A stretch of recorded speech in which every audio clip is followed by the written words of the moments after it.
Bonjour à toutes et à tous. Eh bien, écoutez, je suis très heureuse de vous retrouver ici sur une nouvelle vidéo dans laquelle on travaille donc ensemble sur une playlist de fond qui relie ici les points ensemble. C'est l'objectif, c'est-à-dire qu'on a travaillé une toile de fond sur le monde intérieur. Ici, on travaille une toile de fond sur l'appréciation extérieure.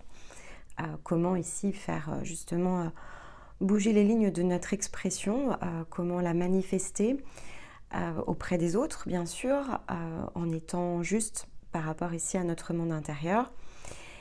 Comment aborder en fait ici plus largement le monde, c'est l'objet bien sûr ici de ces vidéos que l'on produit donc ensemble un dimanche sur deux. Donc jusqu'à ce qu'on ait éclusé ici ce grand thème que représente l'emprise, on va donc naviguer dans différents angles, différents aspects. Et puis, dès lors qu'on passera ici à une autre forme, dans le sens ici d'un thème, on viendra évidemment ici poser un point de conclusion. Et donc, on va profiter ici de l'énergie des Gémeaux, qui est une énergie extrêmement relationnelle, pour justement entrer dans le sujet de l'appréciation relationnelle. Donc, il y a forcément ici plus d'une vidéo qui va venir s'y rattacher. Mais c'est vrai voilà, que c'est un angle extrêmement important. C'est également une manière d'interagir ici de façon beaucoup plus active, bien sûr ici avec le monde. Donc on va prendre le temps de détailler les choses les unes après les autres. C'est vraiment ici que l'on souhaite pouvoir ensemble travailler. Il n'y a pas de vérité, c'est toujours important de le rappeler. C'est une transmission, ce sont des choses ici qui nous semblent être importantes d'être partagées, qui s'inscrivent en fait de façon ici, on va dire, cohérente avec ce que l'on est, ce que l'on fait bien sûr, ce que l'on accompagne ici sur la chaîne, mais également ce que l'on accompagne dans le sens ici le plus individuel. Et donc voilà, c'est une ressource comme à peu près tout le reste ici des vidéos. Elle est un petit peu, je veux dire, hors des cycles, cette série, parce que finalement, elle s'adapte, quel que soit ici votre niveau de développement. Chaque écoute redéclenchera évidemment ici un lot de compréhension. Donc, on aborde les choses en les détaillant un maximum, mais ce serait très difficile de toujours faire le tour de la question, même sur un point en particulier, simplement ici au travers d'une vidéo. Donc c'est un condensé, chacune ici de ces vidéos est une forme de condensé. Une fois n'est pas coutume, en plus je prépare, c'est-à-dire que j'ai beaucoup de notes ici, ça fait l'objet vraiment d'un travail, alors je vais dire très précis, ne serait-ce que pour diviser ici, on va dire en catégories, il faut que je puisse avoir les idées claires pour ne pas mélanger les vidéos les unes avec les autres. Mais effectivement, voilà, on prend vraiment le temps de la discussion. On essaye de faire des formats qui ne sont pas trop longs pour que ce soit plus facile ici à écouter, pour faciliter évidemment la prise de notes et surtout revenir dans les contenus. Mais voilà, on avait convenu la dernière fois de ne pas se mettre de pression ici de temps, en tout cas au moment où j'enregistre ici cette nouvelle série de vidéos autour de l'appréciation relationnelle. On a conclu les bases en se disant prenons le temps, ne nous mettons pas ici une limite qui pourrait être contre-productive. Certaines seront peut-être plus courtes que d'autres plus longues.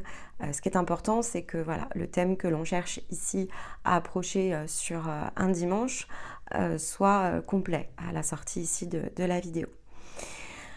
Voilà, et puis donc toujours cette interaction dans les questions, dans les commentaires. Le débat, c'est la clé. Vous l'avez entendu dans les bases. Cultiver la pensée, cultiver la réflexion, c'est se cultiver aussi. Donc, même si ce n'est pas généraliste ou universaliste, si vous préférez, c'est important de pouvoir avoir une base de discussion. Et c'est vrai que ça part forcément ici d'une forme d'exposé, c'est-à-dire que si on n'ouvre pas le thème, il n'y a pas réellement de débat. Donc, interagissez bien sûr ici dans les vidéos. Comme on les a toutes enregistrées en série, c'est compliqué de répondre, on va dire, d'une vidéo à l'autre, mais on verra voilà, comment ici synthétiser tout ça pour éventuellement s'en inspirer aussi pour de futures vidéos. Mais je vous propose ici de fait de démarrer, donc je vous retrouve dans quelques secondes pour aborder le thème du jour.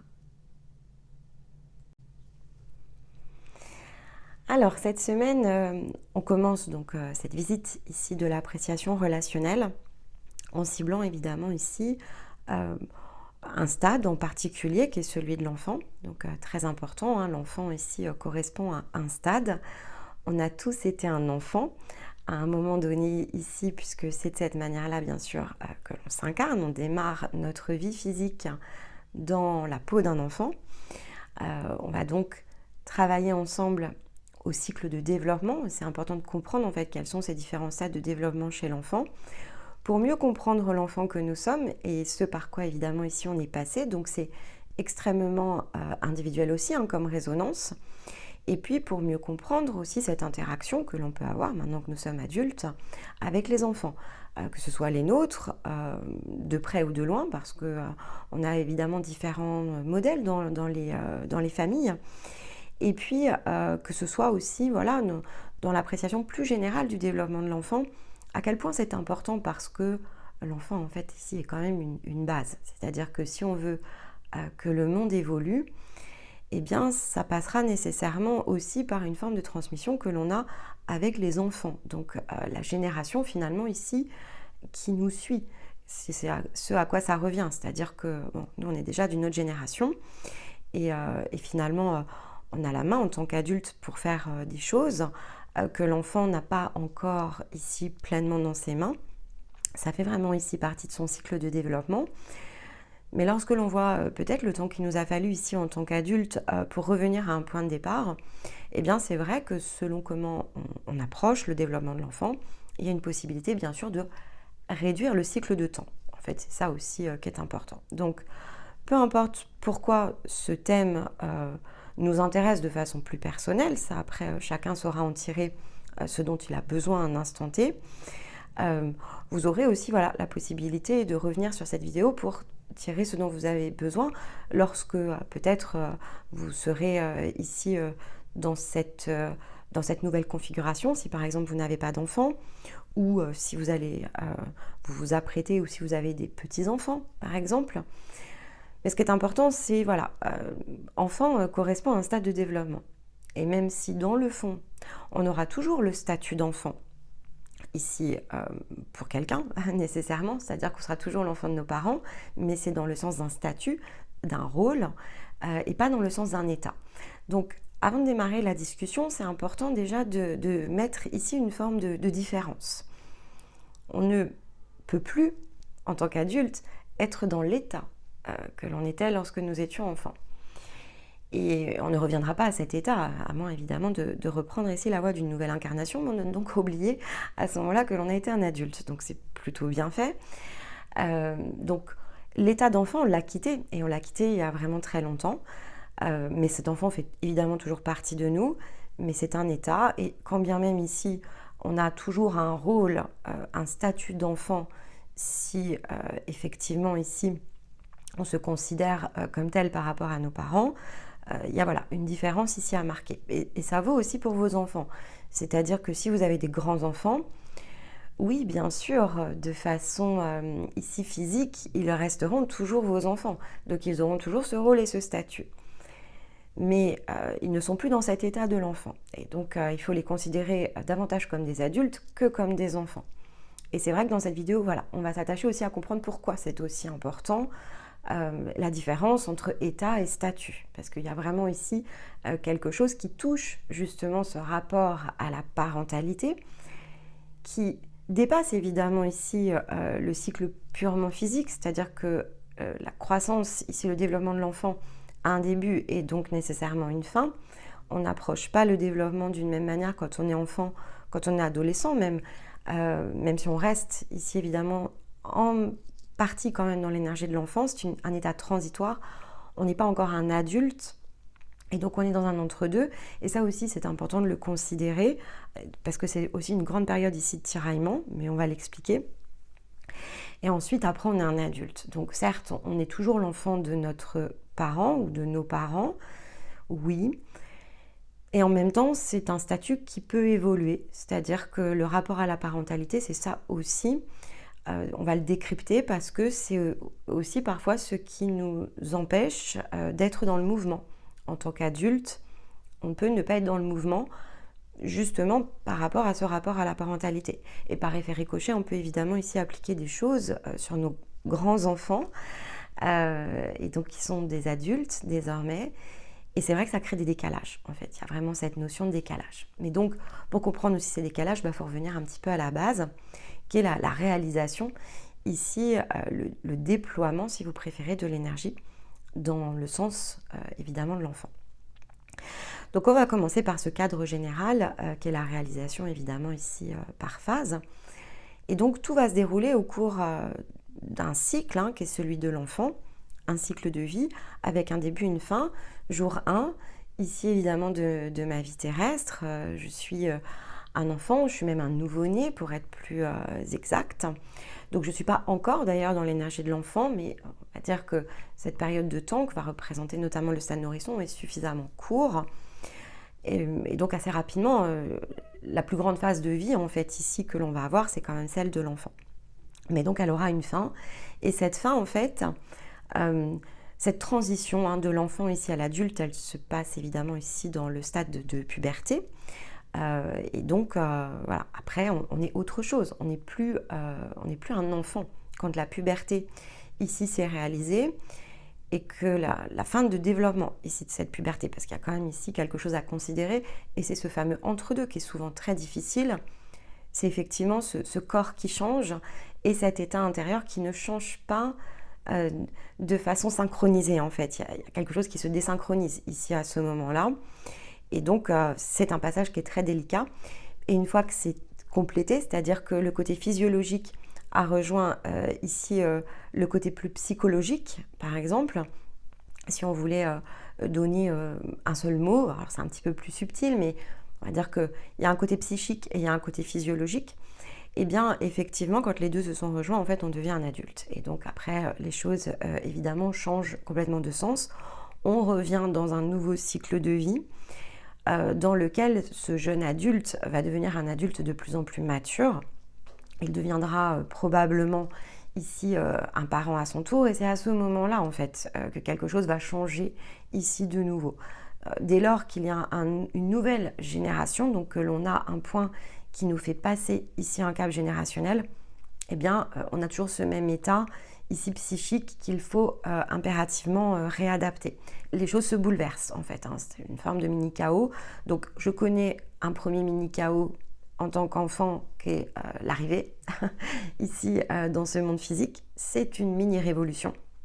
Il y a une seconde mini-révolution qui va donc se réaliser au cours ici du processus de puberté. Puis effectivement, on va révolutionner ici lorsque l'on va décider, parce qu'on a finalement toutes les conditions qui se réunissent, celles que l'on estime en tout cas être importantes pour devenir potentiellement parent à notre tour. Et donc ça entraîne une nouvelle révolution dans notre vie.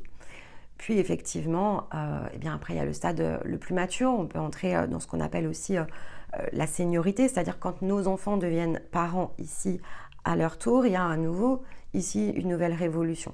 Mais ces révolutions en fait sont des réorganisations des liens. Donc l'appréciation relationnelle, elle est importante aussi autour de ça. Et c'est pour ça que je vous disais en introduction que enfant est un statut, quelque part que jamais on ne perd, mais qui ne doit pas ici nous diviser en fait. C'est-à-dire qu'on doit vivre l'instant présent. Certes, nous avons été un enfant, mais nous ne le sommes plus. Donc nos parents peuvent continuer à nous voir de cette manière-là, mais nous, on doit continuer en fait ici à révolutionner. Et donc pour que ça puisse se faire ici de la manière la plus juste et rester adapté à ce que l'on est, qui est rarement en fait ce que les parents voient de nous aussi, c'est ça qui est important, c'est-à-dire que nous voient-ils comme un enfant ou comme un individu? Ça aussi est une véritable question. Et donc pour que cette appréciation relationnelle finalement ne soit pas dans l'emprise la plus forte, il faut comprendre aussi cet angle des mini-révolutions que l'on va donc commencer dans le stade de l'enfant, mais qui ne sont finalement le démarrage que de révolutions que l'on va connaître en fait tout au long ici de notre vie physique. Donc revenons bien sûr ici à l'enfant. Donc ce qui est important, c'est de comprendre que le corps, donc tout se développe par paliers. mais tout n'est pas nécessairement synchronisé. Donc le corps et l'énergie se développent de concert, c'est-à-dire qu'il y a une interconnexion. Si le corps ici le permet, et donc quand on va être en croissance, eh bien il faut considérer qu'on est en croissance physique, mais qu'il y a autre chose aussi qui se passe à l'intérieur de nous. Donc on n'arrive pas avec toutes ces aptitudes, et en fait notre structure énergétique, la structure énergétique de l'enfant, elle est assez différente de sa version la plus mature, qui va être celle de l'adulte. Donc au départ, c'est d'ailleurs ce qui lui permet d'être dans des aptitudes qui sont purement physiologiques en un sens. Donc ça fonctionne de manière similaire en termes de déploiement, mais c'est la période de temps ici qui diffère. Il y a un décalage entre le temps physique et effectivement, donc le côté le plus physiologique, et ce qui va venir finalement combler ici ces espaces qui s'agrandissent à l'intérieur de nous. Donc ce mécanisme-là, vous le connaissez en tant qu'adulte lorsque vous travaillez ici sur vous-même. C'est le même principe, hein, donc on respecte quelque part ici un petit peu le cycle de la croissance qui est très visible chez l'enfant, mais qui l'est beaucoup moins évidemment ici chez l'adulte. Mais c'est pourtant comme ça qu'on vous accompagne, par exemple. Il faut libérer des espaces pour que autre chose puisse venir se remplir. Chez l'enfant, c'est un petit peu différent, c'est le même mécanisme, si vous préférez, il faut qu'il y ait de l'espace et ici quelque chose qui vienne se remplir dans cet espace devenu accessible. La différence, elle est dans le fait que l'enfant physiologiquement grandit, alors que nous, finalement, on a notre physiologie d'adulte, mais le côté, voilà, l'engrenage est le même. C'est juste plus naturel, en fait, de le voir chez l'enfant, parce que forcément, on voit sa physionomie, notamment ici, se transformer. Mais donc, au départ, ces mouvements, ils sont très instinctifs, ils sont primaires, hein. Le stade nourrisson, c'est le prolongement du stade fœtal, en fait, hein. Donc, on n'est pas conscient de soi lorsque l'on est nourrisson. C'est ça qui est un peu difficile d'ailleurs, on l'explique pas forcément dans nos sociétés modernes, enfin en tout cas pas peut-être pas dans ces mots-là.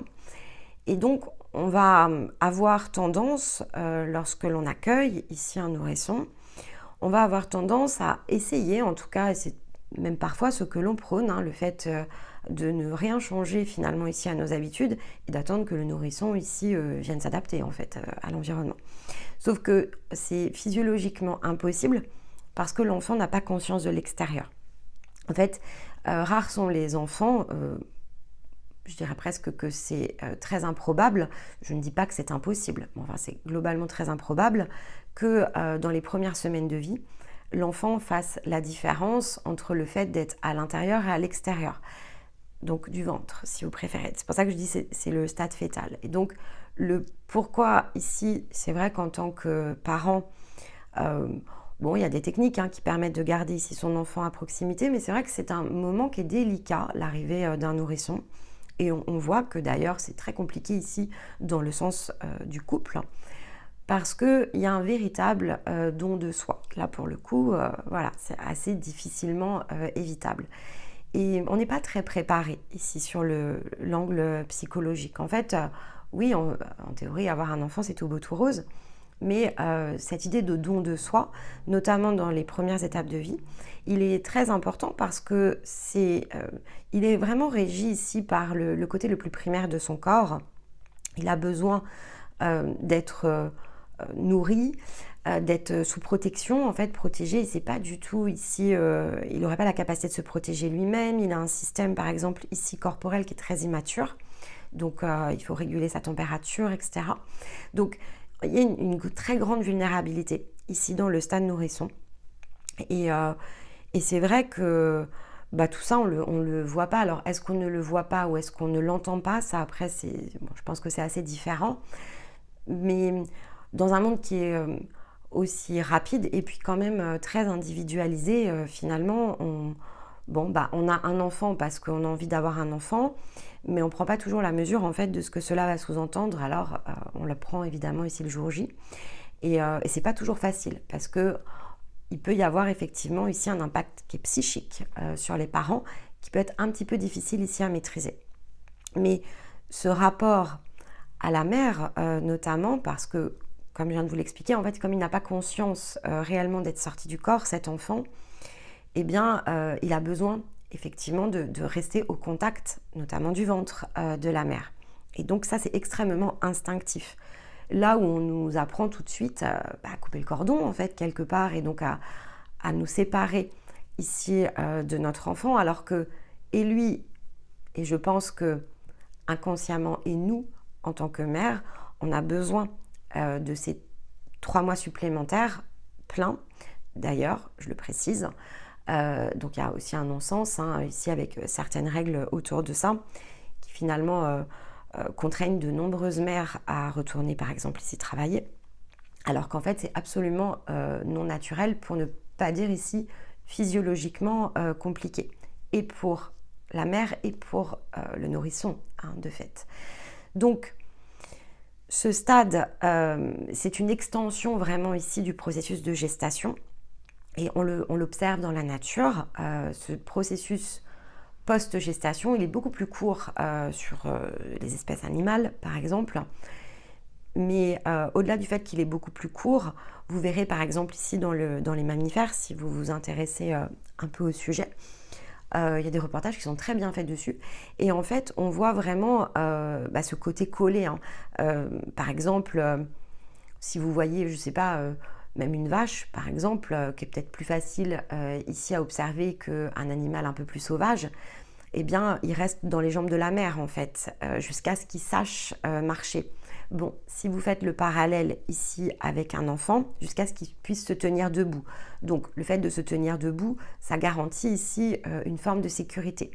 Les poulains se lèvent en quelques heures. Il faut impérativement pouvoir être debout. Si on n'est pas debout, on est mort en fait. Ici, dans certaines espèces, ça relève ici de la survie.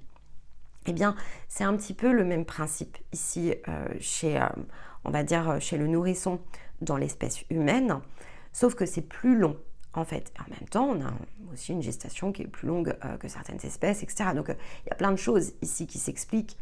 Mais après, pour le côté survie, c'est un petit peu différent parce qu'on est dans un environnement où on n'est plus sous pression de ce mode survie de la même manière, mais enfin, on l'a été de façon plus archaïque. On avait besoin de ne pas toujours rester au même endroit, donc le plus vite on marche et le mieux c'est. Ça vaut de fait ici pour la mère et donc ça vaut aussi pour l'enfant.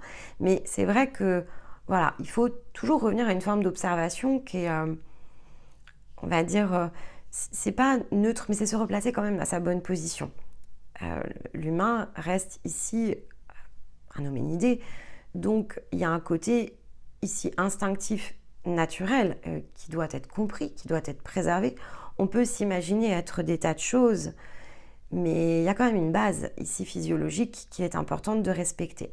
Et c'est vrai que ça peut venir, bien sûr, ici par le développement de la pensée. On a cette impression ici parfois d'être supérieur aux animaux notamment, alors qu'en fait, face à ces lois de la nature, on est assez similaire. Et donc ce côté similaire, il est vraiment à prendre en compte.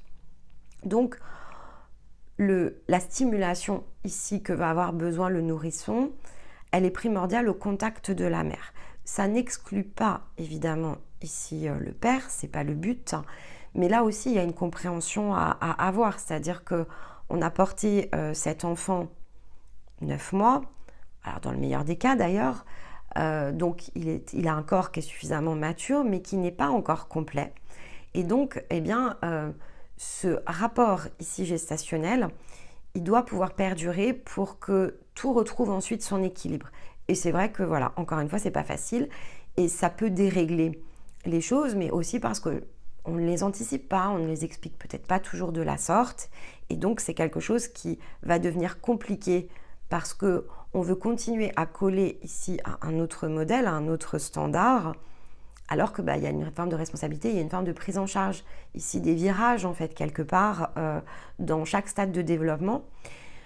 Non pas qu'on les rate, mais ça va avec un côté collectif ici qui se perd et qui s'égare. Et donc tout ce que l'on va ressentir ensuite dans le côté aussi le plus émotionnel est aussi issu de choses que l'on ne prend peut-être plus toujours la peine de respecter. Et en même temps, c'est très juste parce que parce que collectivement, c'est comme ça que ça doit se passer. Donc, c'est s'éloigner, c'est s'égarer, c'est tirer les élastiques et puis à un moment donné, se rendre compte qu'il y a peut-être des choses sur lesquelles il faut se recentrer. Et peut-être que c'est un des éléments aussi sur lequel, ici, collectivement, on doit être amené à se recentrer. Parce que c'est important, les enfants, c'est important, c'est pas le fait de préparer les générations futures, ça n'a strictement rien à voir. Ça fait partie ici des choses que l'on peut transmettre, si on en est conscient. En tout cas, et donc certains d'entre nous portent nécessairement c'est pas cette tâche, mais s'ils ont cette possibilité de le transmettre, pourquoi effectivement ici ne pas juste faire ce que l'on est, si c'est ce que l'on est et si c'est ce que l'on ressent, bien sûr. Après, il ne faut pas s'efforcer de transmettre les choses pour les transmettre, il faut que ça corresponde à ce que vous êtes venu aussi incarner. Donc, côté nourrisson, retenez que voilà, le stade de développement au départ, il n'est vraiment pas du tout mature et ça, voilà, souvent on coupe le lien beaucoup trop tôt, ce qui va de toute façon créer certains décalages et qui nécessiteront évidemment d'être rééquilibrés pour les enfants concernés. Ensuite, donc, passé voilà, les fameux 4 mois révolus, ça y est, d'ailleurs ça passe et je pense que voilà, si vous regardez un petit peu comment les choses se sont passées par rapport, voilà, si vous avez déjà eu des enfants. Alors moi, ça avait été hyper flagrant, c'est-à-dire que j'ai eu un bébé qui a, de fait, qui m'a, je vais dire, sursollicité. Comme je viens de vous l'expliquer, en fait, c'était normal. Mais moi, à ce moment-là, je le comprenais pas, en fait. On me l'avait pas expliqué.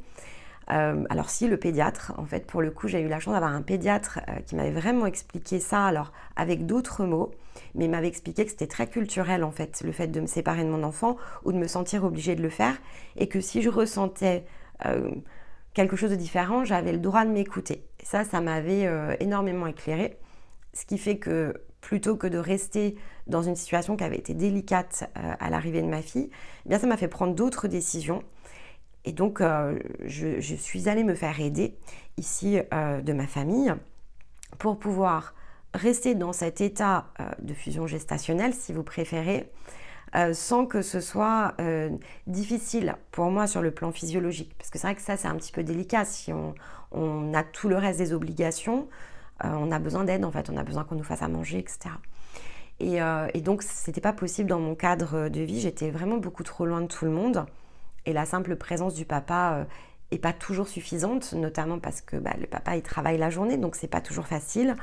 Et donc j'ai écouté finalement ici cette recommandation. J'ai compris aussi, il m'avait dit, imaginez le long voyage que c'est.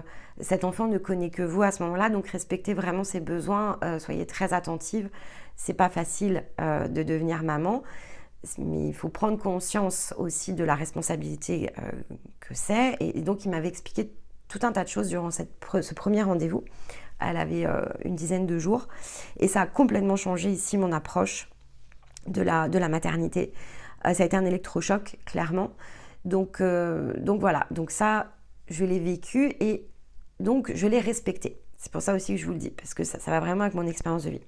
Et comme je l'ai respecté, même si je ne comprenais pas ses pleurs et je me sentais vraiment très, très, très perdue, et bien du jour au lendemain, ces pleurs, ils se sont arrêtés. C'est-à-dire que 3 mois et 30 jours, puisque comme je vous disais, c'est 3 mois révolus, donc c'est le début du 4e mois, elle pleurait beaucoup, beaucoup, beaucoup, malgré ma présence, etc. Enfin, si je la gardais tout le temps contre moi, les pleurs étaient vraiment très limités à la nourriture.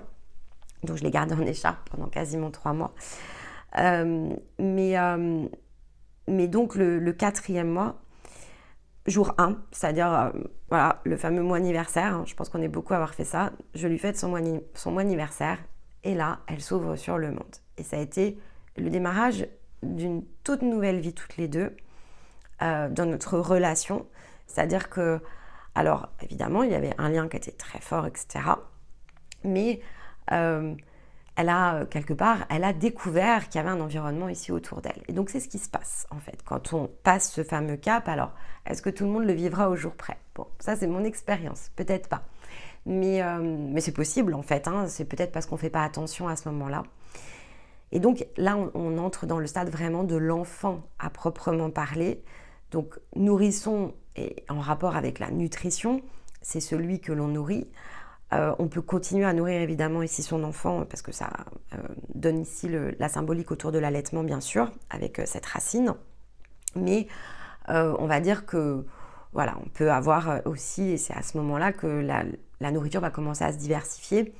Donc on n'est plus dans ce besoin primaire qui est vraiment le plus instinctif, on quitte l'état le plus instinctif et ça y est, on devient enfant parce qu'on prend conscience qu'en dehors de notre mère et de notre père aussi, mais c'est vrai que c'est à ce moment-là en fait que le père rentre vraiment en compte parce qu'il fait plus partie de l'environnement, il est perceptible et même si les interactions ont commencé, c'est à ce moment-là qu'elles se renforcent en fait, ici de façon beaucoup plus concrète. Et c'est vrai que peut-être que pendant les premières semaines de vie, les papas se sentent un peu exclus, mais je pense que s'ils comprennent ici que c'est très physiologique, bon, bah, on peut respecter aussi le processus. On est soi-même passé par ça, hein, dans le fond. Et donc, ça fait partie du cycle de vie, en fait, ici, et du cycle d'incarnation. Donc après, on commence ici le processus d'individualisation. On met le pas dans quelque chose de nouveau, alors qui est bien loin d'être individuel au départ, mais on prend conscience du fait qu'il y a un environnement. On n'est pas encore conscient pleinement de soi, mais on est pleinement conscient d'un tout qui se situe autour de nous.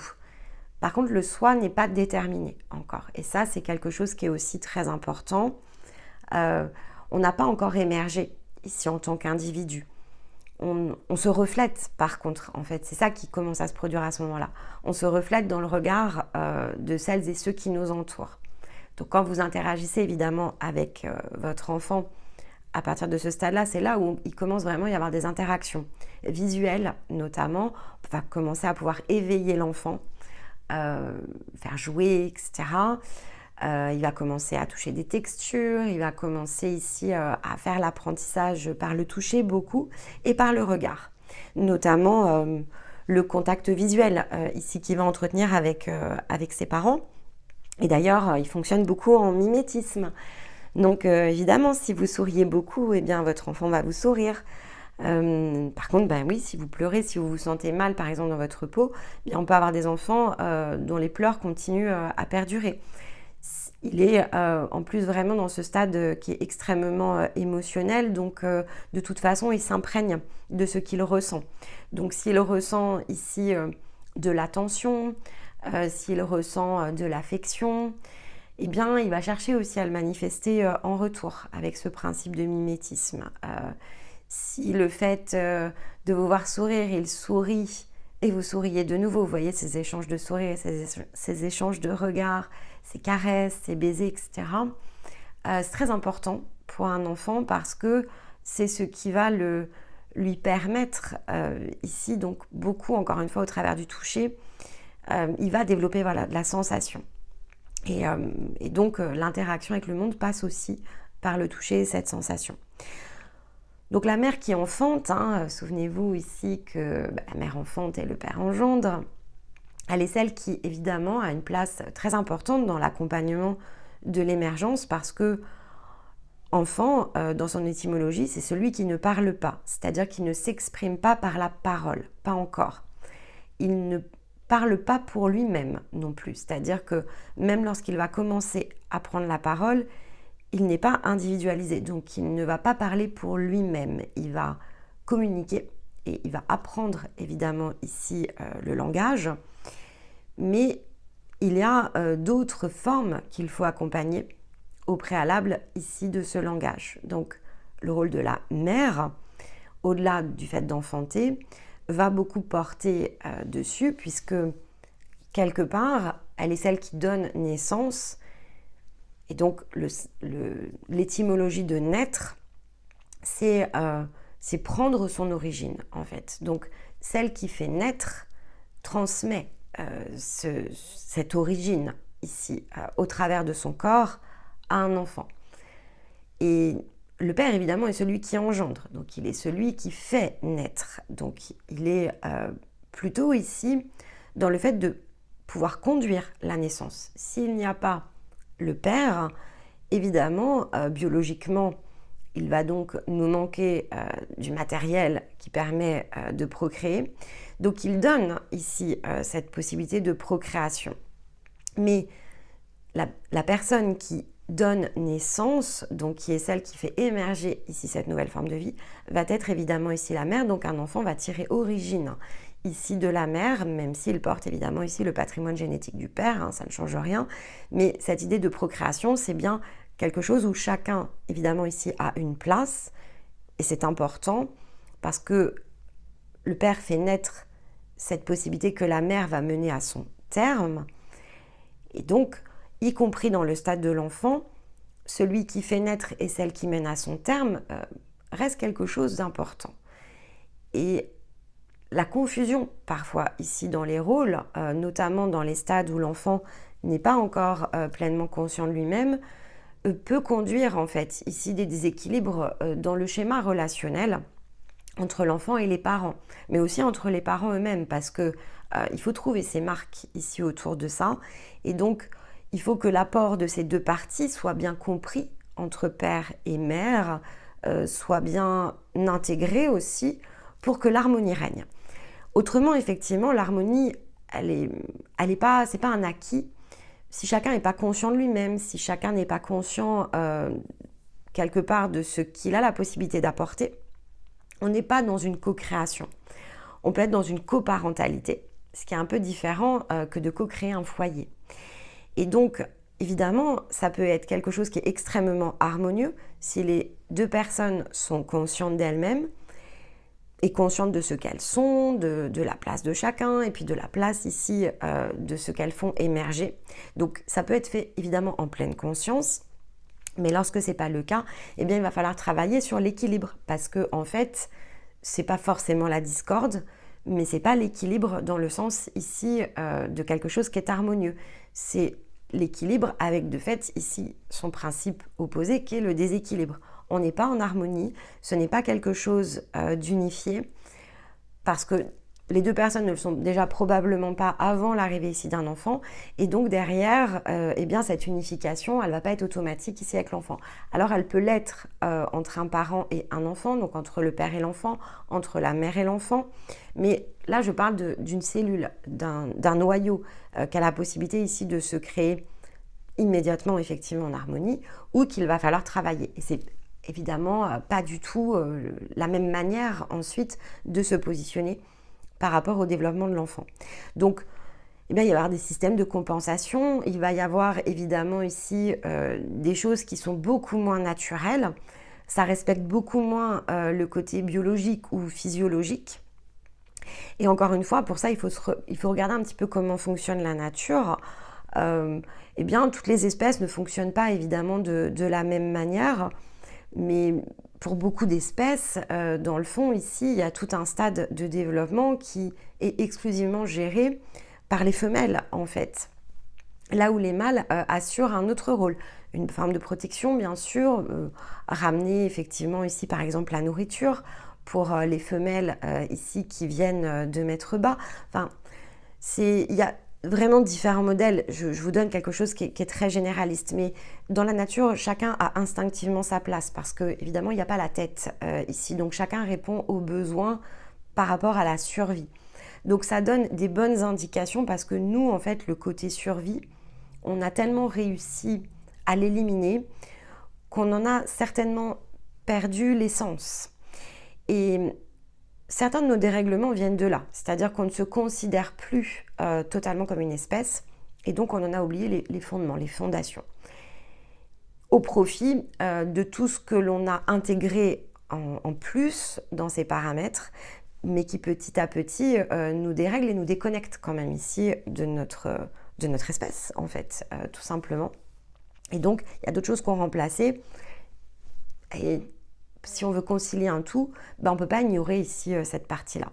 Donc ça, c'est quelque chose évidemment qui est important. C'est aussi dans un sens extrêmement symbolique. Sans l'apport de ces deux parties, qui sont donc essentielles, ce sont deux composantes essentielles.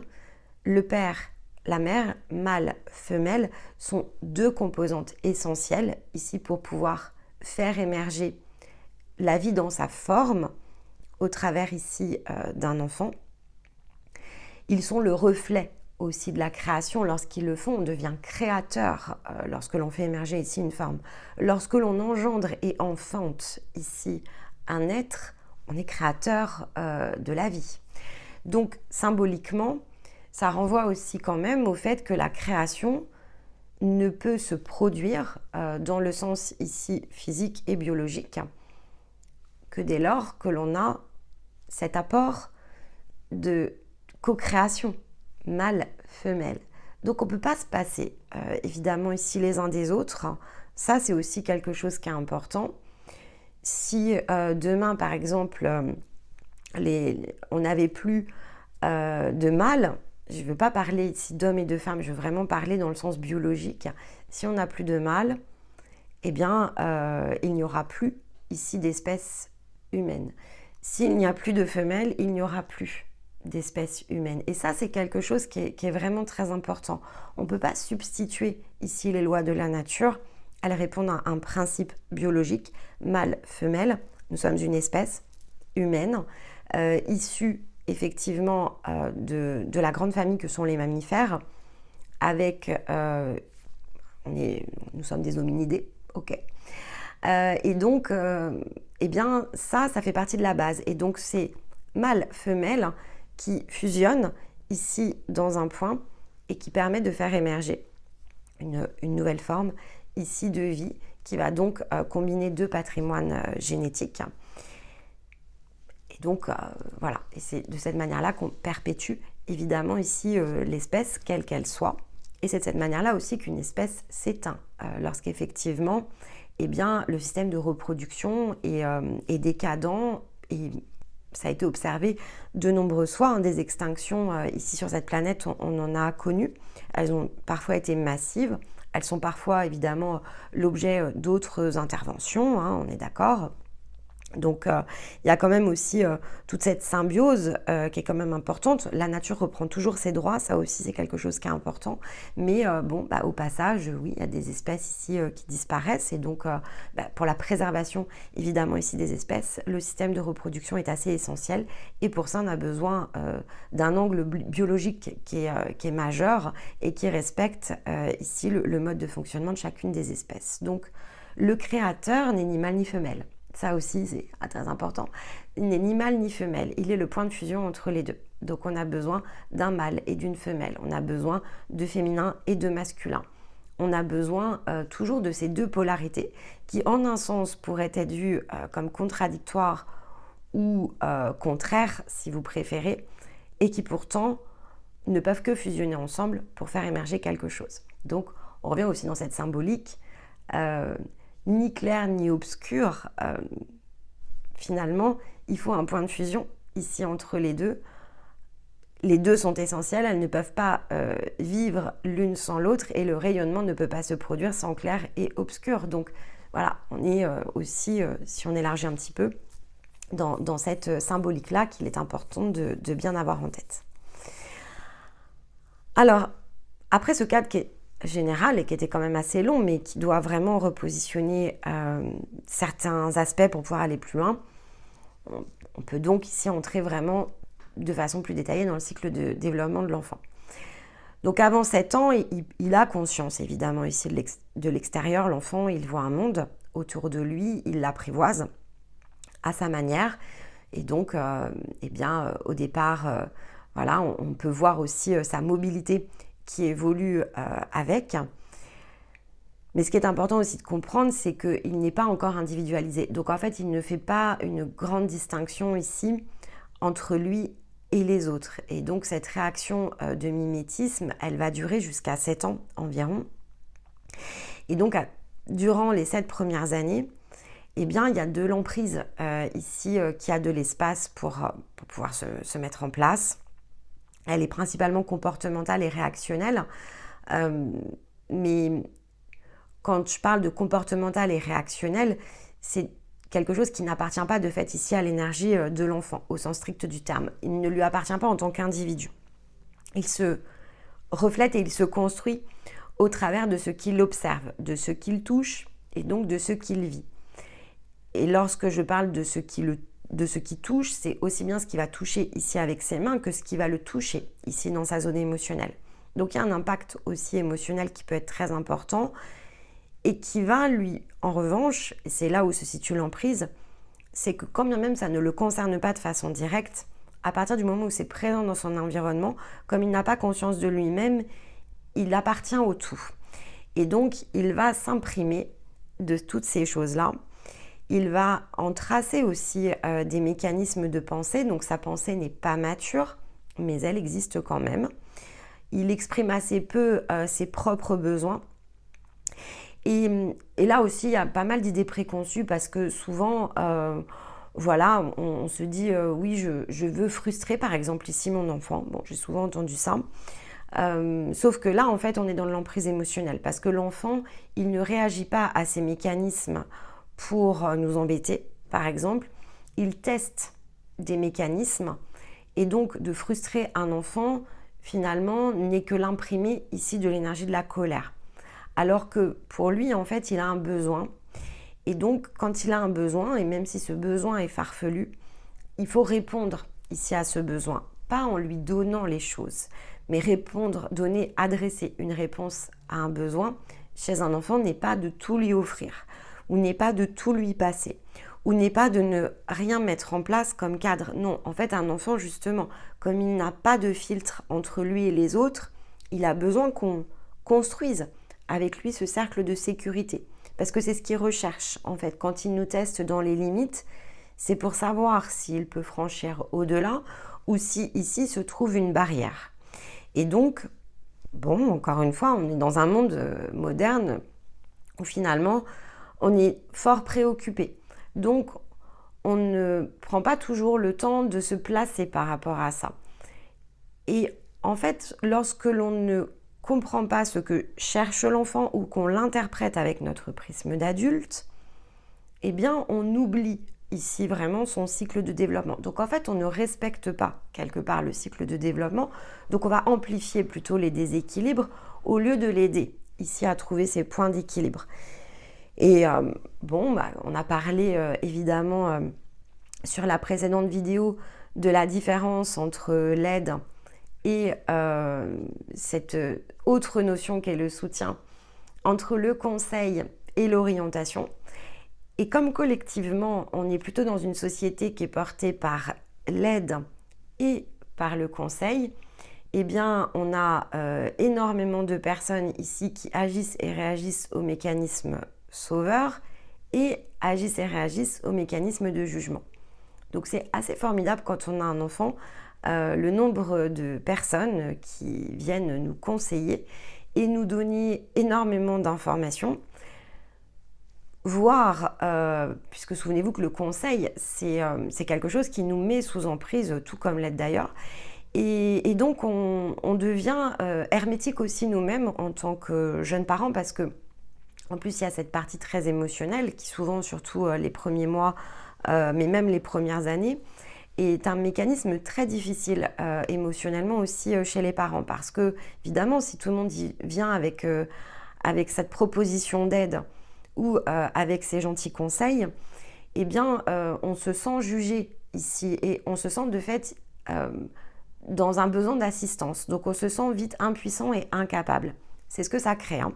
Donc plus on va vers un parent pour du conseil ou pour l'aide, et plus en fait on augmente ici son impuissance. Donc c'est quelque chose qui est extrêmement délicat, qui est délicat bien sûr ici à aborder, qui ne peut être abordé finalement si c'est, par exemple, si vous avez un jeune parent autour de vous, vraiment travailler ça, parce que c'est très difficile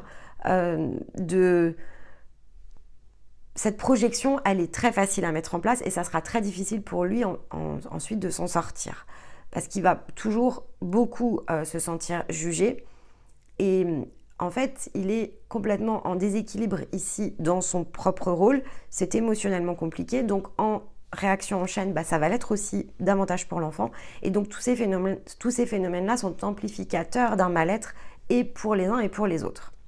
Donc très très douloureux. Et comme l'enfant, de toute façon, n'a pas conscience de lui, il n'a pas conscience ici de ce qu'il faut faire, de ce que l'on attend de lui. Et donc les projections systématiques des adultes amplifient vraiment cette difficulté qui est extrêmement réelle et qui est très émotionnelle. Il ne peut pas s'empêcher d'être dans ces réactions-là. Et donc, plus on lui demande d'arrêter, et plus en plus ça s'amplifie. Alors que si on répond différemment, si on prend le temps de réfléchir à la réaction la plus appropriée, eh bien, on va impacter ici de façon positive, en revanche, son développement. En fait, ça va pouvoir générer de la croissance et donc questionner le monde pour l'enfant, puisque c'est ce qu'il fait en fait, permet de trouver des réponses. Donc, il va être de plus en plus dans cette curiosité. Et donc, l'apprentissage, c'est quelque chose qui fait vraiment partie du stade de développement de l'enfant et qui est extrêmement simple, pour ne pas dire primordial. C'est de cette manière-là qu'il va apprivoiser ce qui l'entoure. Et donc, une fois que ces appuis sont présents, eh bien, quand il va devoir s'apprivoiser lui-même, s'il a pris des réflexes ici dans la curiosité, s'il sait qu'il peut se développer autour du langage, que s'il vous pose des questions, il aura ici une forme d'orientation, que lorsque effectivement il a besoin d'être soutenu, il aura une réponse favorable, alors il va pouvoir se sentir dans un périmètre de sécurité. Et ça s'arrête. Et ça reviendra par contre, voilà, ça aussi, il faut se le dire, hein, ça va revenir quand il sera dans son prochain passage. Et pendant tout un temps, ça peut justement, si ces demandes ont été satisfaites, eh bien il va finir de se développer jusqu'à ses 7 ans, dans une confiance. En fait, il aura confiance en lui, puisqu'il aura confiance en vous. Et donc, il va se sentir émotionnellement ici sécurisé, mais aussi dans son mode de développement de pensée, puisque ça se fait quand même ici en parallèle.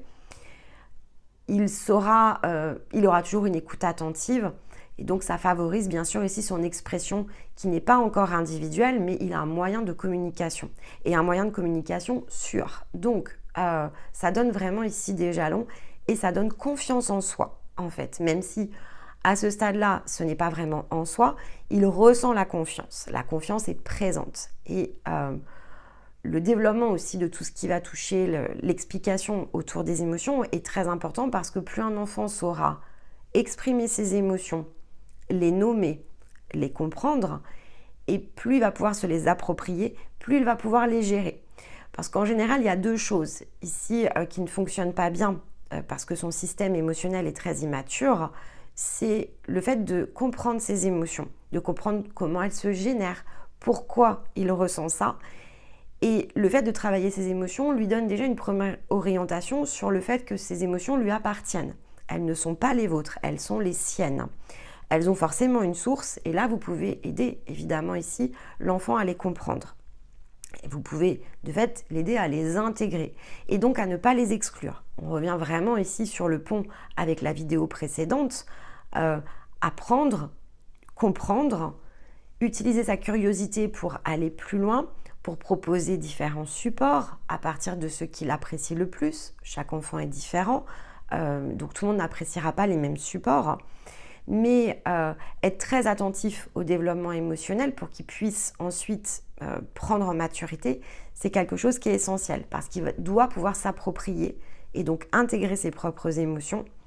Si en revanche, on n'est pas dans l'expression, si on n'est pas dans l'écoute, eh bien, son système émotionnel va rester immature. Il va associer par chemin de pensée certaines émotions qui ne correspondent pas d'ailleurs forcément aux situations les plus justes.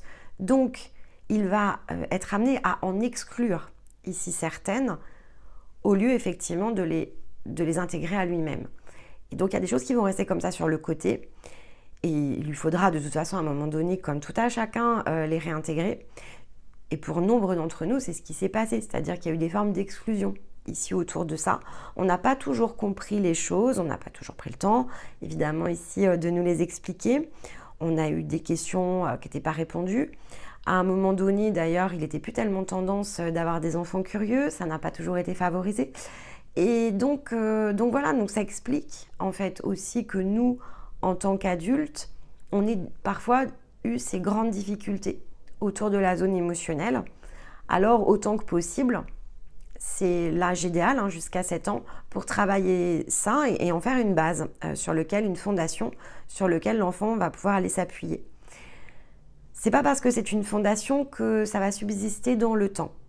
Parce qu'après, effectivement, même s'il fonctionne par association, tout n'est pas disponible au moment où se crée l'apprentissage.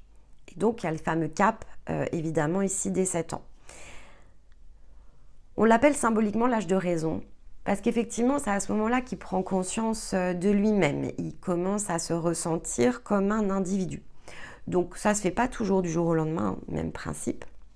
Alors là, on est sur un cap. L'individualisation, elle se réalise entre 7 et 10 ans. Entre 7 et 10 ans, le rapport à soi se développe. Donc avant, on se développait exclusivement au contact des autres et maintenant, on a compris voilà, qu'il y avait les autres, on a compris qu'il y avait un environnement. Si on nous a accompagnés, on a appris que chacun avait des émotions, que tout le monde avait plein de questions dans sa tête, que chacun avait le droit de s'exprimer, mais peut-être pas toujours à tort et à travers. On a donné aussi certaines règles. On ne peut pas être complètement disponible. Par exemple, ici, 24 heures sur 24 et 7 jours sur 7 pour notre enfant. Tout simplement parce que lui-même, en fait, n'est pas 7 jours sur 7 et 24 heures sur 24 réceptif. Donc, on s'est apprivoisé durant les 7 premières années de vie. Chacun a trouvé ses marques. Il y a pu avoir, évidemment, des événements de vie qui ont un petit peu bougé les fondations, notamment l'arrivée d'autres enfants. Il faut recréer évidemment ici des schémas où on passe de 3 à 4, peut-être 5. Il peut y avoir eu des séparations, il peut y avoir eu... Enfin voilà, le monde de l'enfant, il n'est pas stable les 7 premières années, mais lui ne l'est pas non plus.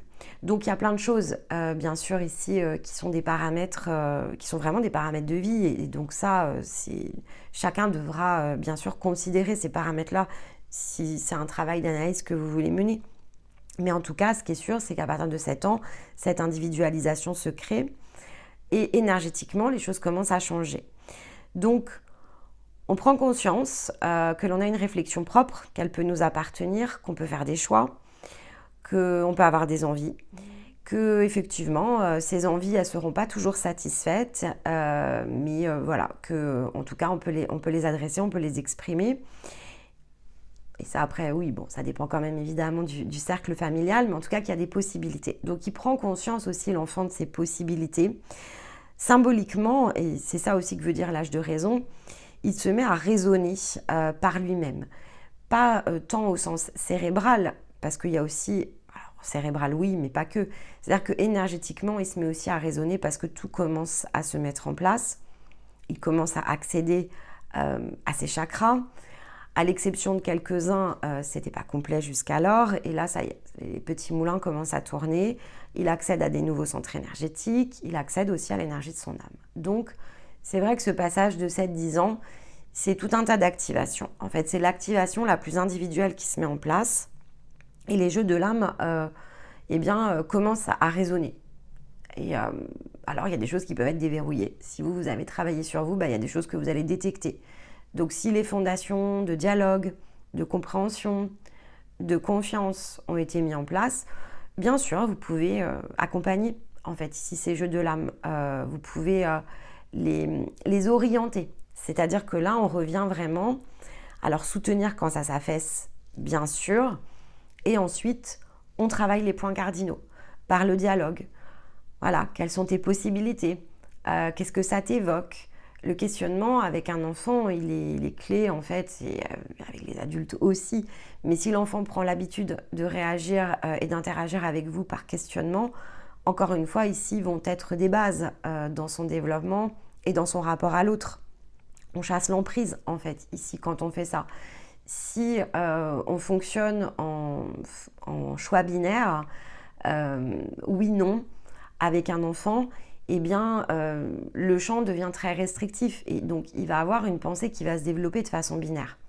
Si effectivement on travaille plutôt en rose des vents, j'aime bien la symbolique des roses des vents quand on parle d'orientation, donc qu'il y a toujours plus ici d'une direction et qu'il y a de la réflexion à mener pour savoir quelle direction nous convient le mieux. Si on l'aide ici à se développer autour de ça, ça va être très aidant pour non pas tout éliminer, parce qu'il y a des jeux de toute façon par lesquels il devra passer, mais lui donner des bases en fait pour sortir de ces jeux.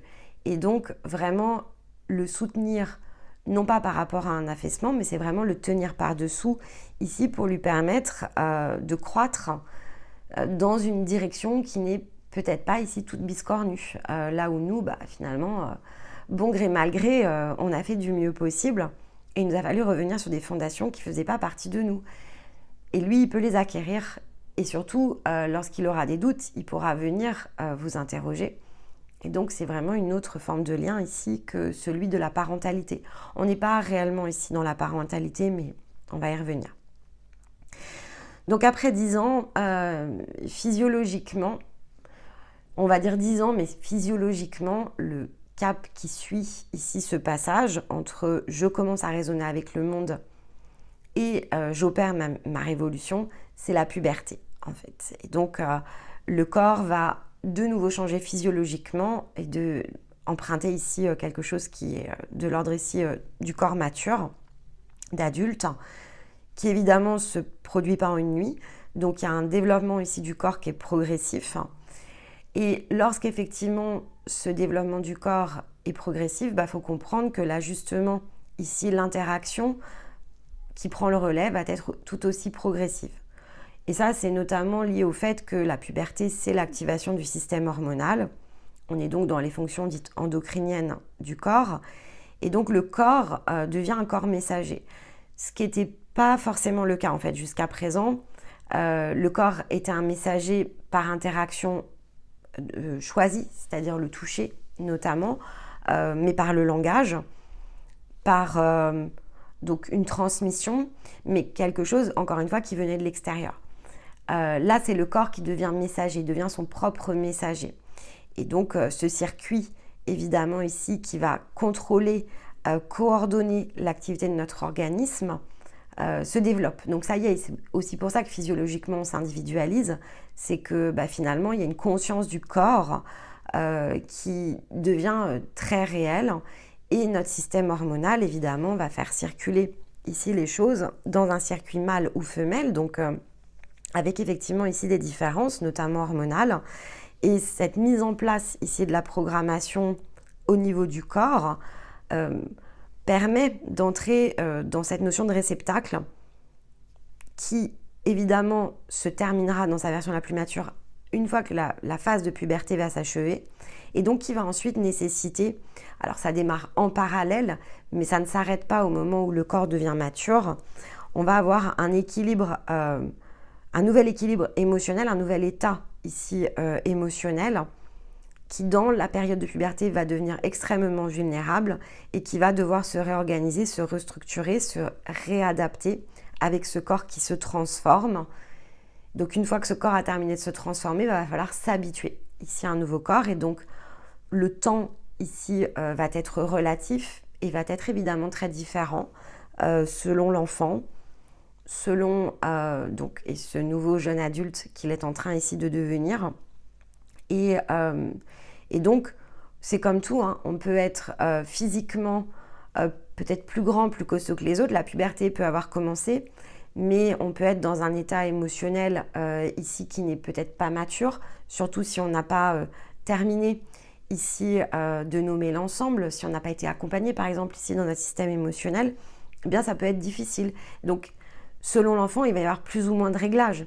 Si maintenant les fondations se sont accompagnées les unes après les autres en suivant le développement de l'enfant, en étant à l'écoute ici de ce développement et dans la compréhension, c'est plus court. Mais il y aura toujours un réglage, ça ne va pas être automatique. Il y a quelque chose ici qui doit être accompagné. La mise en place de la programmation, elle se fait sans notre intervention sur le plan physique, hein, c'est le corps ici qui se transforme de l'individu, mais l'accompagnement ici qui peut avoir lieu, l'orientation de l'être qui se transforme, eh bien oui, on peut suivre ici les étapes, se tenir aux côtés de notre enfant qui est en train de ne plus l'être. Et tout simplement, c'est pas accélérer les choses, hein, c'est le fait que ce nouvel équilibre, soit il va devoir le trouver seul, avec évidemment toujours ce risque de ne pas le trouver complètement et de devoir le retravailler plus tard, soit eh bien, l'expérimentation, elle est concordante parce que vous-même dans l'intervalle, vous êtes allé trouver votre équilibre. Et donc, il est quand même plutôt logique d'imaginer qu'il y avait cette espèce de prévision entre vous et lui, que vous seriez prête au moment où justement il aurait besoin lui-même d'être accompagné, donc que cette transmission aurait lieu en fait. Donc cette parentalité, on va donc ici arriver dans ce rapport-là, c'est surtout un rôle que l'on exerce. Donc ce rôle, selon si on l'embrasse pleinement, selon si on en est conscient ou si on le fait de façon inconsciente, notre propre réglage dans la parentalité est essentiel. Et donc on va créer plus ou moins d'espace ici chez l'enfant pour de l'emprise. Sommes-nous son père, sa mère, donc vraiment dans un rôle, ou est-ce que nous nous considérons ici comme créateurs d'un autre être, et donc on n'est plus tout à fait dans la même forme, bien sûr, de responsabilité. Et là, si vous voulez vraiment comprendre la différence dans les responsabilités entre je me considère mère ou je me considère ici comme la personne qui a enfanté un être et donc qui porte une responsabilité de création, eh bien, Dieu aima les oiseaux, il créa les arbres, l'homme aima les oiseaux, il créa les cages. Donc, il est fort probable que inconsciemment, si vous vous sentez très investi de votre rôle de père ou de votre rôle de mère, mais dans le sens d'un titre, donc dans le sens ici de quelque chose que vous avez placé au cœur de votre propre programme, eh bien, en réalité, pour l'enfant, vous soyez celui qui crée les cages. Et c'est juste parce que c'est une question de rôle. Donc, bien sûr, c'est peut-être pas une prison, ou c'est peut-être pas une cage avec des barreaux si fins qu'il ne voit pas la lumière. Mais c'est comme ça, malgré tout, que ça se fait. Parce que instinctivement, c'est ce que l'on fait. Si on se considère père ou mère, c'est ce que l'on fait. Et ça dépasse notre mécanisme conscient. Donc, de toute façon, ce système de projection, on se considère comme étant ascendant et notre enfant est notre descendant. Donc cette transmission ici dans les règles, elle ne s'opère pas dans le sens le plus juste, le plus neutre. Elle s'opère dans le sens d'un rôle et donc d'un jeu de l'âme, en fait, ici, que vous mettez en place. Et on peut toujours imaginer qu'on fait différemment, mais là, dans ce cas-là, c'est parce qu'on exclut certains paramètres. Si on sait se regarder vraiment de façon complète et donc qu'on sait s'observer, dans cette fameuse version qu'on a travaillée dans la pleine lune en balance, dans une version très multidimensionnelle, si on se voit se comporter, échanger, parler, communication non verbale, la pensée qui nous occupe et nous préoccupe, la raison même en fait ici pour laquelle ce dialogue a lieu, eh bien on verra en fait la forme d'emprise que l'on exerce sur nos enfants. Et même lorsque l'on en est conscient, ça devra rester au cœur de notre préoccupation de ne pas exercer ici d'emprise et donc de créer les arbres et non pas les cages. Parce que voilà, ça reste une attention de tous les instants. Cette emprise, comme je vous l'ai expliqué dans la vidéo où on a fait vraiment ce côté le plus général de l'emprise, par défaut, elle existe par le corps. Donc, on ne peut pas et on ne pourra jamais s'extraire totalement, complètement des biais sans les considérer.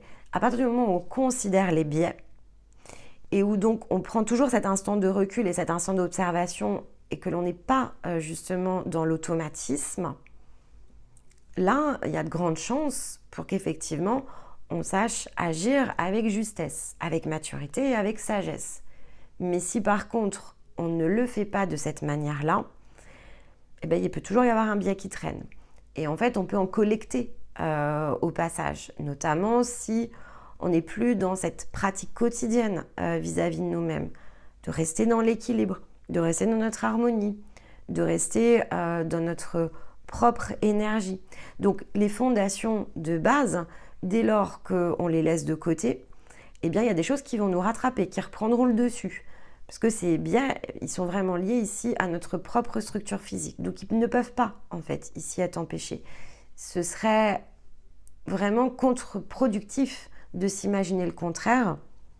Et donc, vous n'atteindriez pas vos résultats, en fait, si vous le faites de la sorte. Parce que physiquement, en fait, on est un homme ou une femme.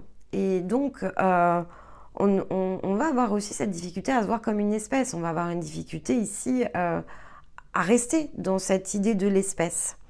Et il y a une différence entre espèce, donc humain, et homme, dans le sens ici le plus biologique. Alors après, qu'on soit mâle ou femelle, peu importe, mais ce n'est pas le même mot, en fait. Même si on a l'impression par le langage que ce sont des mots similaires, ce ne sont pas des mêmes mots. Ils ont une même racine, mais ils ne signifient pas la même chose. Homme, c'est hominem. Donc c'est un individu qui dispose d'un genre.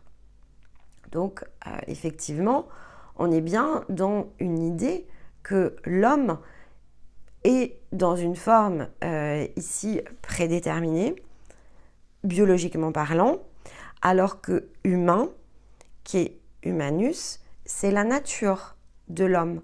Donc, en fait, on est humanus, le principe, et du principe découle, ici, puisque c'est la nature de l'homme en tant qu'espèce, découle l'individu qui est l'homme et qui, lui, va disposer, effectivement. Donc, quand je parle de genre évidemment ici, alors physiologique, biologique, mais il peut y avoir cette notion qui va avec l'identité, avec la nationalité, avec la culture, avec la sexualité. Donc, ce n'est pas le genre uniquement biologique ici auquel il faut se référer. Ce qui construit ici un homme en tant que conscience ici de lui-même, donc un homme dans non pas sa nature de fait, mais dans son identification. En fait, ce qui compte, c'est l'identification. Et donc, la nature de l'homme en tant qu'espèce va se caractériser, donc humanus, va se caractériser par son identification. Et donc, on peut s'identifier à tout ce que l'on veut. Et c'est comme ça aussi que proviennent les dérèglements. À partir du moment où, finalement, on n'est plus dans ce principe de nature de l'homme espèce, donc dans humanus, alors on s'identifie par hominem. Et hominem, en fait, il peut avoir n'importe quelle forme, il peut s'identifier de n'importe quelle manière, il peut avoir n'importe quelle identité, n'importe quelle culture, n'importe quelle croyance, mais il dérive ici de son humanus. Et il y a une différence, de fait, entre hominem et humanus. Donc, est-ce que nous sommes humains ou est-ce que nous sommes des hommes? Est-ce que nous sommes humains ou est-ce que nous sommes des parents? Est-ce que nous sommes humains ou est-ce que nous sommes... alors, on peut prendre une nationalité. Est-ce que nous sommes français, françaises? Est-ce que nous sommes humains ou est-ce que nous sommes la couleur de notre peau, la couleur de nos cheveux? Ça, bon, j'ouvre déjà sur autre chose, donc on va garder parents, mais c'est vraiment essentiel de le comprendre. Parce que, certes, on va utiliser le prisme de la parentalité pour mettre cet élément sur la table, mais cet élément sur la table, la parentalité n'est qu'un des rayons du prisme. Et ça, c'est vraiment la source ici de difficulté de l'homme qui se caractérise et qui oublie qu'il est humain. Et donc, il y a un vrai sujet aujourd'hui quand on cherche à aborder le monde. Il faut le comprendre.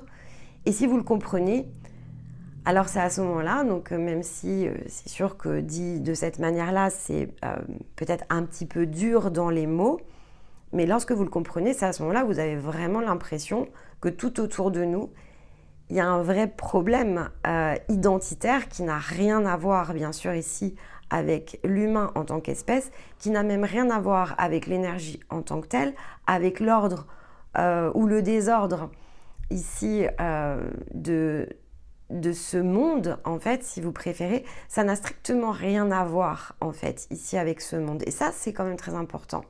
Ça a tout à voir avec notre conception de nous-mêmes et ça n'a rien à voir avec notre propre environnement. Et cette conception de nous-mêmes qui est clairement dichotomique en fait, c'est celle-ci qu'il faut régler. C'est pas l'être en tant qu'espèce.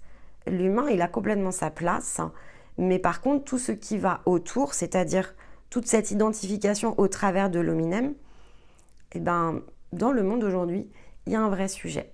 Et si on ne revient pas au fondement, à la base et à la nature même, ici, donc humanus, eh bien, il ne peut y avoir que de la dérive. Et il ne peut y avoir que dans l'amplification. Et il ne peut y avoir ici que des problèmes eh bien, qui sont en expansion. Mais parce que ces problèmes, en fait, ils sont principalement logés dans notre conception même de notre propre identité. Et ça, les crises existentielles, dès lors que, puisque c'est ce dont il s'agit, c'est très existentiel ici comme crise, eh bien, elles sont chaotiques, amplificatrices ici du chaos en nous, et donc par effet ricochet à l'extérieur de nous. Et donc on n'est plus dans un chaos qui ramène l'ordre, on est dans un chaos qui finalement est à ce stade encore amplificateur de désordre. Pour que le chaos ramène l'ordre, il faudrait être conscient. Ici, souvenez-vous du mécanisme du point de singularité, il faut être conscient du point que l'on cherche, revenir à sa propre singularité. Donc tant que l'on est homme et que l'on n'est pas humain, eh bien effectivement, il va y avoir un problème ici dans le collectif. En fait, ce côté collectif est malade ici de cette racine manquante, humain. Mais revenons de fait ici, évidemment, à humain et parents. Alors, c'était intéressant de faire le point de vue global, parce que c'est la même chose hein, en tant que parent. Si vous êtes humain, vous n'êtes pas le père et la mère. Si vous êtes humain, vous avez la possibilité de choisir de vous relier à partir de cette nature, espèce, et donc de transmettre. Quand on transmet, c'est le fait ici non pas de donner pour recevoir, c'est le fait de faire circuler une information, et donc vous allez faire circuler pour cet être, donc une information dans ce sens le plus complexe, soutenir et orienter par les différents supports qui sont les vôtres, en passant évidemment par le langage, mais en passant aussi par vous-même, c'est-à-dire par ce que vous allez montrer au travers de votre propre comportement, par vos actions, par vos réactions, votre manière ici de voir le monde et de l'aborder se reflète bien sûr ici sur vos enfants. Plus vous comprenez, vous abordez le monde différemment, plus ce que vous transmettez à vos enfants est tout aussi différent. Et donc vous allez pouvoir le laisser disposer de possibilités qui, dès lors que ça n'existe pas dans son monde, parce que vous portez le monde dans son regard, eh bien, n'a pas de chance ici d'exister. C'est-à-dire que si ce n'est pas vous qui le transmettez au travers de votre propre monde, jusqu'à un certain point, l'enfant ne le connaîtra pas. Mais par contre, ce lien qui vous unit, qui est celui de l'enfant et effectivement du parent, qui vont jouer un rôle pendant un temps donné, s'il est ramené à la notion effectivement ici de nature de l'homme, donc de l'humain, eh bien il prend tout son sens dans la transmission autour ici de cette espèce. Et donc on peut perpétuer un modèle ici plus originel qui, avec le temps, l'hominem dérive, mais l'humain jamais en fait. L'humain reste ici physiologiquement cette espèce. Elle évolue bien sûr, il y a de la variation dans le patrimoine génétique, etc. Peu importe, mais bon, je pense que vous comprendrez ici la différence. En tout cas, il y a un choix de liaison qui est très différent selon si on décide d'être humain qui prend le rôle d'un parent ou si on s'identifie comme étant simplement ici un parent. Si on choisit bien sûr ici d'être le parent dans sa version hominem, eh bien on va prendre naturellement à des degrés divers l'ascendant sur notre descendance, et donc on va avoir une emprise consciente et majoritairement inconsciente.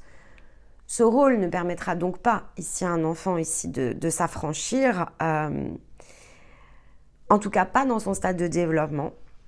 Avec le temps il pourra le faire, mais cet affranchissement sera possiblement plus grand, voire violent hein, pour certains, ici, c'est ce qu'ils joueront comme scénario. Pour d'autres, pas forcément, ça ne sera pas forcément violent, mais à partir du moment où on fait sauter le rôle, s'il n'y avait que le rôle, il n'y a plus le lien. Donc ça aussi, c'est important. C'est pour ça que c'est important de le dire, parce que si effectivement, on s'identifie par l'humain qui porte ce rôle, peu importe en fait comment les chemins ensuite vont se diriger. Pour cet enfant que vous accompagnez, tous les chemins vont être possibles, mais ce lien, il sera celui de l'humain et pas celui du parent. Donc il traverse tout en fait. Et là peut être porté évidemment le véritable lien d'amour. Parce que si effectivement on ne le crée pas de cette manière-là et que l'on prend l'autre possibilité, c'est-à-dire vraiment ne plus s'identifier au travers du prisme du lien humain, mais travailler plutôt dans la facette ici du parent, eh bien on va créer un point de fixité.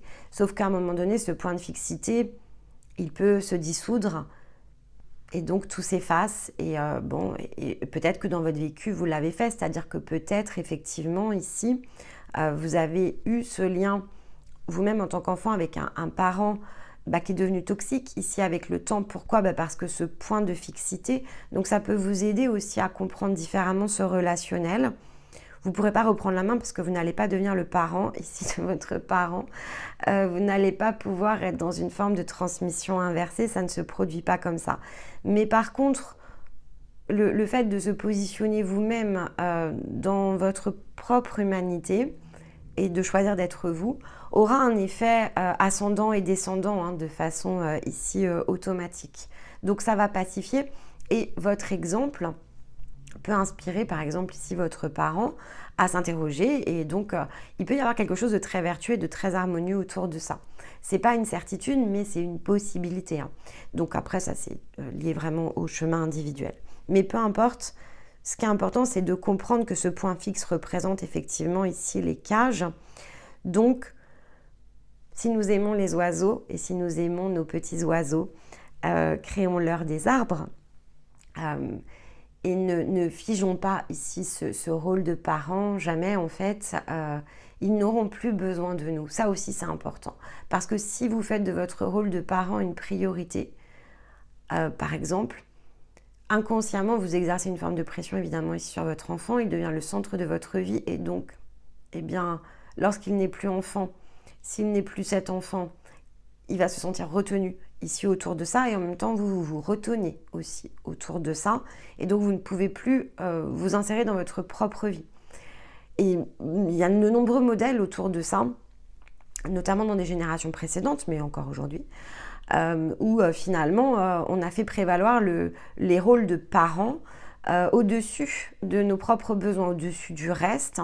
Et donc, on a pu rester ici avec des personnes pendant des années en imaginant que ce mouvement, en fait, ici autour de l'effet parent, comme il était devenu une pièce essentielle de votre puzzle, il ne pouvait pas bouger. Parce que s'il bougeait, il allait dégrader ici votre lien par rapport à l'enfant.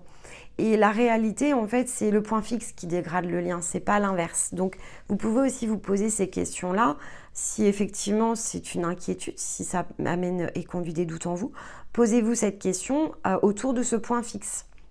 Parce que ce n'est qu'un point. Et par contre, ce point, il peut devenir toxique. Et si le lien est porté par l'humain, vous pouvez vivre sous un même toit, ne pas vivre sous un même toit, ça change rien. C'est pas le toit en fait ici qui crée le lien, c'est ce que vous vous transmettez ici mutuellement. Et donc à partir du moment où vous vous êtes transmis les choses, elles restent en chacun et donc le lien il est pas dans un...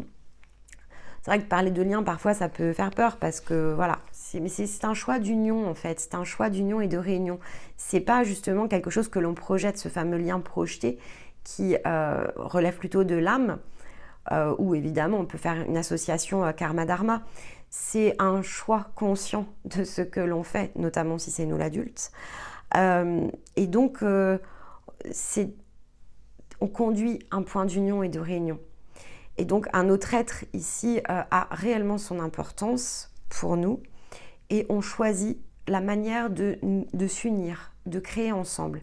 Ce qui est différent bien sûr ici de cet autre contexte dont on a parlé au cours de cette vidéo. Donc on n'est pas ici dans l'emprise, on est justement dans cette recherche permanente de rester à l'extérieur ici de l'emprise. Donc quand bien même on n'arrive pas à la dissoudre ici complètement, dès lors que l'on est conscient de ce fonctionnement, qu'on est conscient du principe même ici de notre nature, qu'on est conscient qu'aujourd'hui, ce fonctionnement, on ne peut pas faire sans, on doit l'intégrer dans nos paramètres et non pas l'isoler ou l'exclure, alors ça alimente la construction. Et donc ce que l'on unit et réunit, dans l'angle ici de la relation parent-enfant ou dans d'autres relationnels, on le verra la fois prochaine, il y a quelque chose d'harmonieux et de juste qui se met en place. Et donc on entre ici dans une autre façon de travailler. Et comme on change la façon de s'unir, eh bien ça change le mouvement de l'interaction. Et cette appréciation qui est au départ relationnelle dans le sens de l'observation, on la vit ensuite de façon différente. Et il y a une vraie différence entre enseigner et transmettre. Et donc quand on travaille dans le sens d'un apprentissage, notamment l'apprentissage relationnel, c'est très important d'avoir en tête ici ce point. Donc on va l'utiliser en point d'ouverture pour la prochaine vidéo qui traitera d'un autre angle de l'appréciation relationnelle. Lorsque l'on cherche à enseigner quelque chose, donc notre enfant, je t'apprends quelque chose parce que je veux t'enseigner quelque chose, on est en projection. Ça vaut pour les autres. C'est pas que l'enfant, mais avec l'enfant, on a l'impression qu'on a besoin de lui enseigner davantage parce que évidemment, il ne connaît pas l'ensemble de cet environnement, donc on a à cœur de lui enseigner comment ça fonctionne, etc. Et puis vous ferez le parallèle, évidemment, on est dans l'enfant, avec la manière ici que l'on a d'approcher le système scolaire. On parle d'enseignement. Enseigner, c'est mettre une marque, donc c'est étiqueter, tout simplement. On étiquette, on projette, on classe, on trie, on catégorise. On est une fabrique à hominem, c'est-à-dire que ici, on identifie au travers de certaines caractéristiques et on classe comme ça les individus. Si effectivement on est dans la transmission, transmettre ça veut dire étymologiquement envoyer par-delà. Donc on est dans l'expansion. Donc quel que soit évidemment ici le relationnel, ne cherchez jamais à enseigner, cherchez toujours à transmettre. Même si vous n'avez pas la certitude, c'est dans l'intention souvent que les choses se produisent. Si vous êtes en train d'enseigner, vous êtes dans le fait de marquer ici cette interaction relationnelle, vous l'étiquetez, vous la marquez, vous la positionnez dans un certain angle. Et ça sera très délicat ensuite de revenir à une situation de transmission. Donc autant que possible, prendre conscience de la différence entre les deux, ça nous aide dans notre propre posture. Et vous avez évidemment ici un complément avec les postures que l'on a vues dans la vidéo précédente. Donc ça nous facilite pour nous positionner en ajoutant transmettre à ces deux autres postures que sont soutenir et effectivement ici orienter. Et en règle générale, quand on aide, quand on assiste ou quand on conseille, eh bien on est dans la posture de l'enseignant. Et donc on est dans la posture de celui qui étiquette. Et oui, donc on est dans le jugement, hein, de nouveau, ok, mais dans un jugement alors progressiste. Ne me demandez pas pourquoi j'utilise ce mot, il est venu naturellement. Mais parce qu'il y a quelque chose ici qui touche au désir de faire progresser. On a ce sentiment que cet enseignement, ce que l'on est en train ici d'approcher, c'est ce qui va faire progresser. Et c'est pas en fait ce qui se produit, d'accord ? Il n'y a pas de progrès ici autour de ça.